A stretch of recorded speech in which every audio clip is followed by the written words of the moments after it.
Electronic और print media के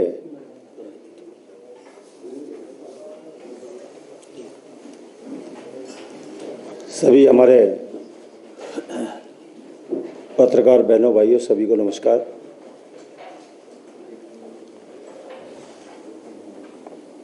पिछले दिनों और हर सभा में कांग्रेस पार्टी के नेता, इंडी गठबंधन के नेता एक सफेद झूठ लगातार सभा में बोल रहे हैं।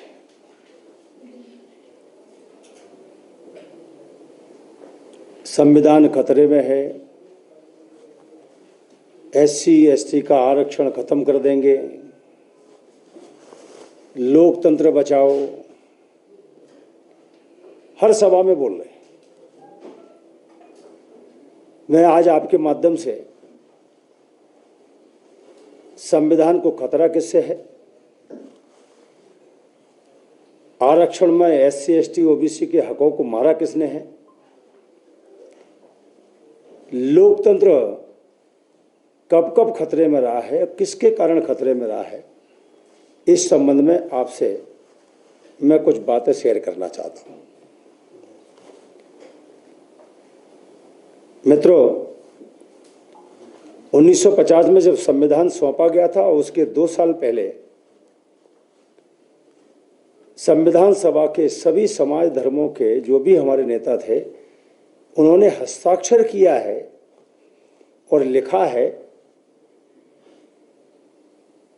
कि धार्मिक आधार पर संविधान में आरक्षण की प्रक्रिया प्रतिबंधित रहेगी।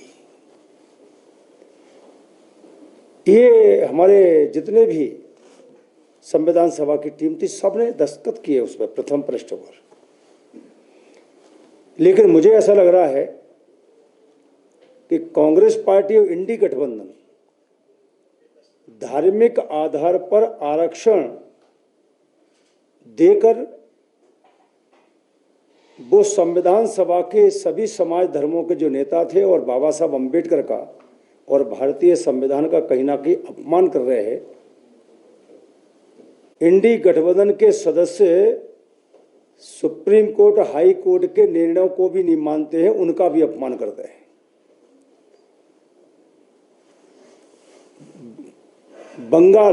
पश्चिम बंगाल हाई कोर्ट ने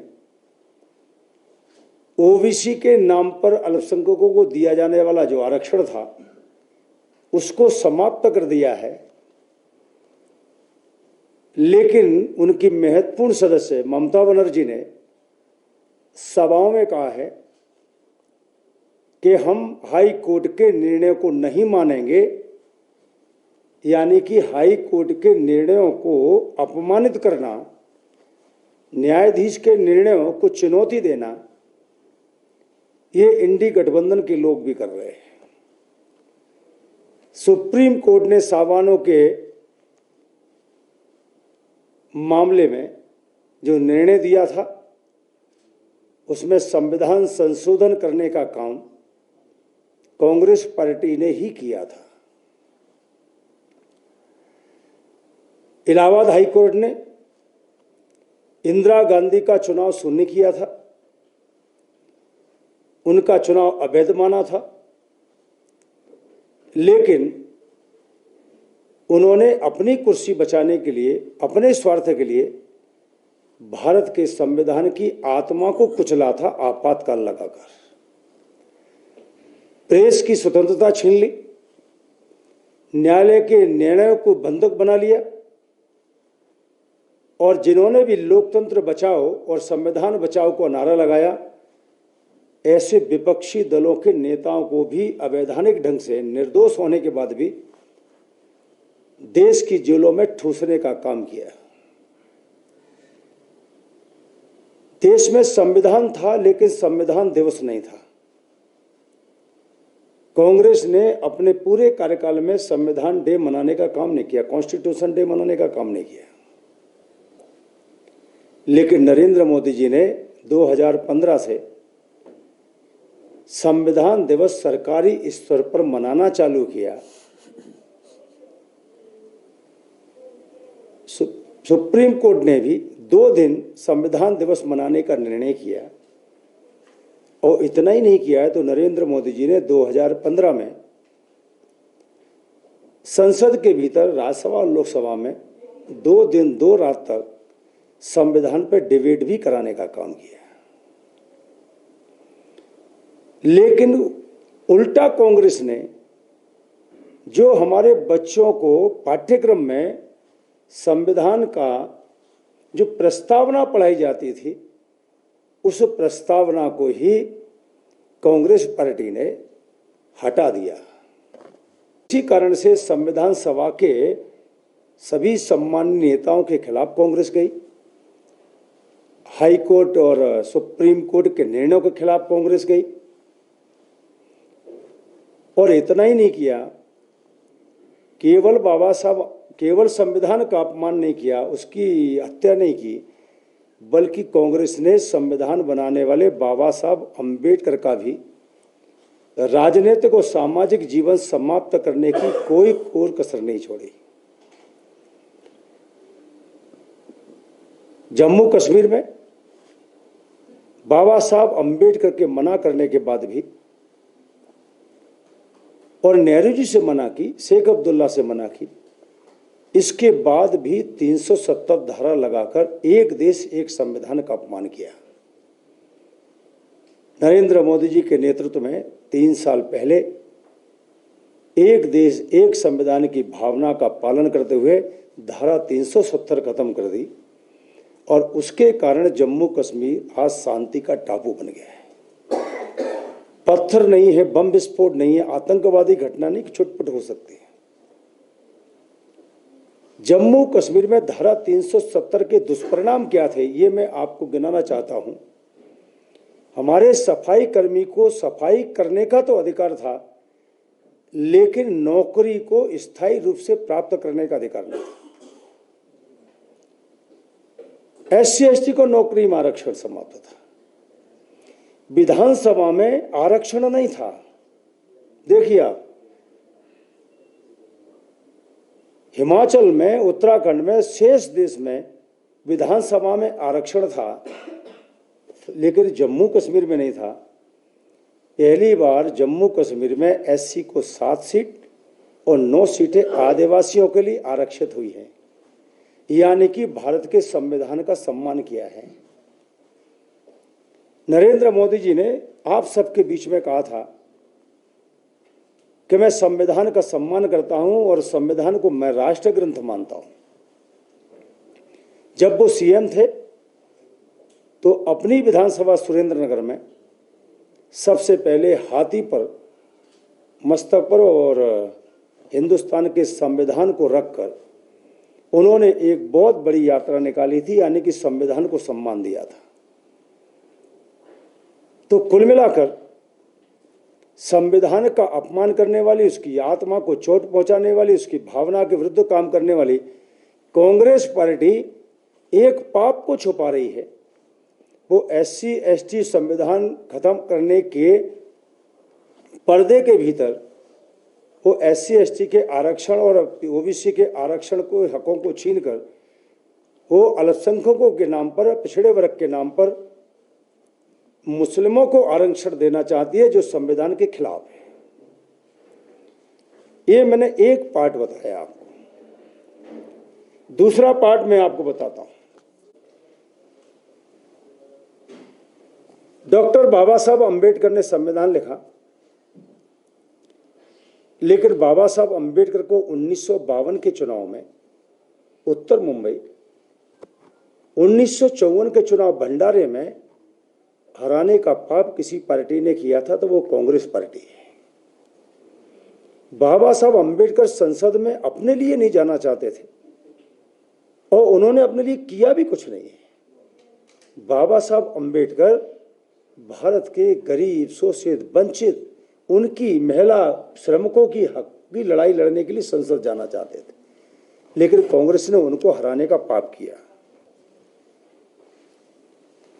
नेहरू जी ने जीते जी भारत रत्न का सम्मान ले लिया, इंदिरा गांधी ने जीते जी भारत रत्न का सम्मान ले लिया। राजीव गांधी को मरने के 1 साल बाद ही भारत रत्न का सम्मान मिल गया। लेकिन कांग्रेस ने बाबा साहब अंबेडकर को जीते जी भी और उनके मरने के बाद भी भारत रत्न का सम्मान नहीं दिया।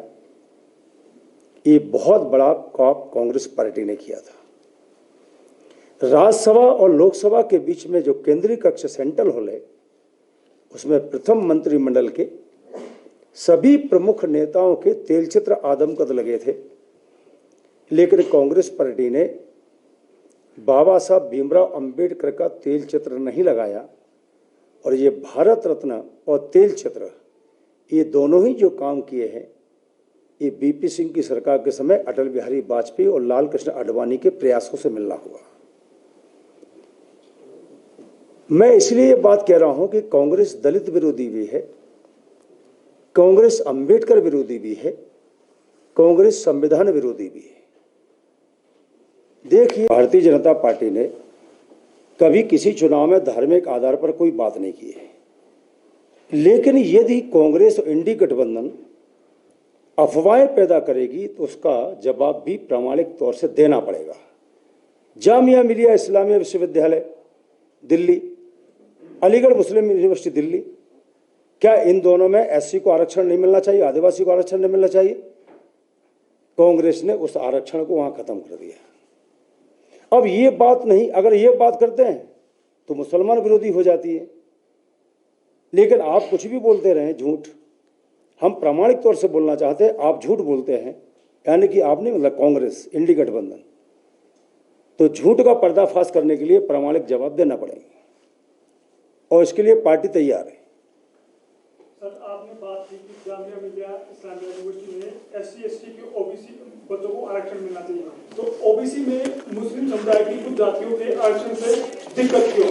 और दूसरा सवाल, कर्नाटक में जो एनडीए के समर्थक घटक दल है जेडीएस, उसने इसको लागू किया था और 2023 में जब सुप्रीम कोर्ट ने उस पर फैसला दिया था कि जो भाजपा सरकार ने उसको निरस्त करके उसको जो है स्टेबल रखा था, सुप्रीम कोर्ट ने उसको सही ठहराया था। एक बात, संविधान लिखने वालों की बात मानेंगे ना हम? प्रथम पृष्ठ पे हस्ताक्षर करके ये चीज लिखा है कि धार्मिक आधार पर कोई भी आरक्षण की मान्यता नहीं मिलेगी। एक संविधान में कहा गया है। दूसरा, फिर आप ये मानते हैं कि मुसलमानों भी एससी जैसी स्थिति है, पिछड़े वर्ग जैसी स्थिति है, ये मानते हैं क्या? अगर ये मानते हैं तो फिर उस समय ये बात आना चाहिए थी। उस समय संविधान निर्माताओं ने इस बात को नकारा है कि वहां ऐसी स्थिति नहीं है। कर्नाटक में सर आपके ही घटक दल ने इसको लागू किया था। कौन? जेडीएस, एचडी देवगौड़ा ने। आज गठबंधन हो सकता है, पहले नहीं था। सर, आप आरक्षण का जिक्र कर रहे हैं। जब हम इंडी गठबंधन के सपा पार्टी के मुखिया अखिलेश ने आरक्षण की प्रति संसद के अंदर फाड़ने का काम किया और अब बंगाल हाई कोर्ट के निर्णय के खिलाफ ममता बनर्जी बोल रही हैं। लेकिन इंडी आज कांग्रेस के अध्यक्ष ने प्रेस में ये नहीं कहा कि ममता गलत कह रही है, ये नहीं कहा कि अखिलेश ने गलत किया। इसका मतलब यह है कि वो अखिलेश के कृत्य को स्वीकार करते हैं, ममता बनर्जी के खिलाफ नहीं बोल पा रहे हैं। तो इसका मतलब है कि ममता बनर्जी द्वारा किया गया अपमान जो हो रहा है हाई कोर्ट का, उसको वो स्वीकार करते हैं। 100 करोड़ का रविदास का मंदिर मध्य प्रदेश के सागर में बड़तूला में नरेंद्र मोदी जी बनाने का काम कर रहे हैं। यानी कि इनको रविदास जी भी पसंद नहीं है, महर्षि वाल्मीकि भी पसंद नहीं है, इनको अंबेडकर भी पसंद नहीं, इनको संविधान भी पसंद नहीं है, संविधान के नियम और कायदे कानून भी इनको स्वीकार रही है। एक ऐसी कांग्रेस पार्टी जो लगातार अपमान करती आ रही है, लेकिन वही भारतीय जनता पार्टी और भारतीय जनता पार्टी का नेतृत्व बाबा साहब के संवैधानिक अनुसार, देखिए संविधान में लिखा गया है आर्थिक, सामाजिक, शैक्षणिक समानता है, अवसर की समानता है।